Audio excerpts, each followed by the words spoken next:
এই মুহূর্তে যে খবরের দিকে নজর রাখতেই হবে, ইম্পাল অফিসে বিক্ষোভ, পিয়া সেনগুপ্তকে অপসারণের দাবিতে বিক্ষোভ। এবং আরো একবার আপনাদের জানিয়ে রাখি, ইম্পাল অফিসে বিক্ষোভ, পিয়া সেনগুপ্তকে অপসারণের দাবিতে বিক্ষোভ। ইম্পাল বৈঠকে বিক্ষোভের মুখে পিয়া সেনগুপ্ত,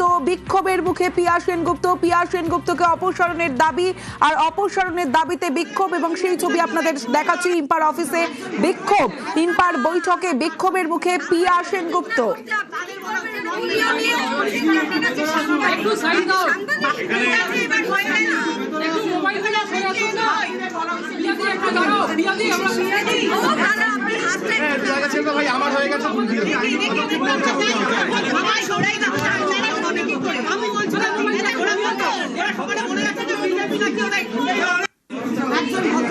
বিক্ষোভের মুখে পিয়া সেনগুপ্তকে অপসারণের দাবিতে বিক্ষোভ, ইম্পাল অফিসে বিক্ষোভ। সরাসরি এই মুহূর্তে দেখাচ্ছে কি পরিস্থিতি জানাবে মানস রয়েছে আমার সঙ্গে। মানস, দেখো, আমরা দেখেছি যে পশ্চিমবঙ্গে পালা বদলের পর থেকে কিন্তু ইম্পাতে শুরু থেকেই কিন্তু দাবি উঠছে যে পিয়া সেনগুপ্তকে অপসারণ করা এবং নতুন কমিটি গঠন করে নতুন চেয়ারম্যান নিযুক্ত করা। তবে পিয়া সেনগুপ্ত তার পদ ছাড়তে নারাজ। তিনি বলেছেন যে 2027 অব্দি তার মেয়াদ রয়েছে এবং তিনি ইলেক্টেড, সুতরাং তিনি তার পদ ছাড়তে নারাজ। এই নিয়ে শুরু থেকেই কিন্তু উভয় পক্ষেই একটা আমরা দেখেছি যে বাদ বিতণ্ডা এবং আজ চূড়ান্ত বিক্ষোভ এবং বিশৃঙ্খলা তৈরি হয়। এবং অলরেডি আগে বউবাজার থানাতেই দুপক্ষ কিন্তু অভিযোগ দায়ের করেছে।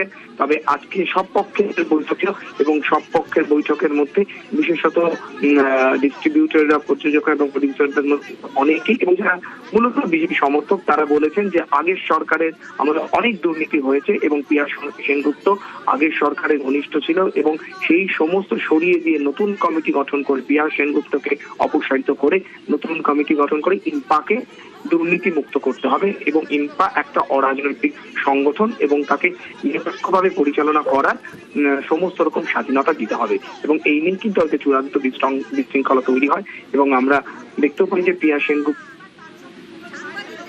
থেকে এবং তিনি থানায় অভিযোগ দায়ের করেছেন এবং তিনি বলেছেন আইনি পথে তিনি লড়বেন।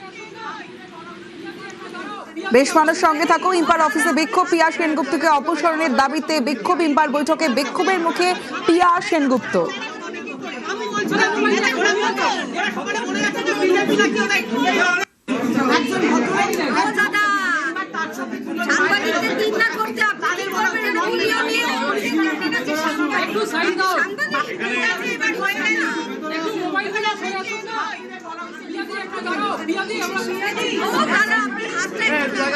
আমার হয়ে গেছে।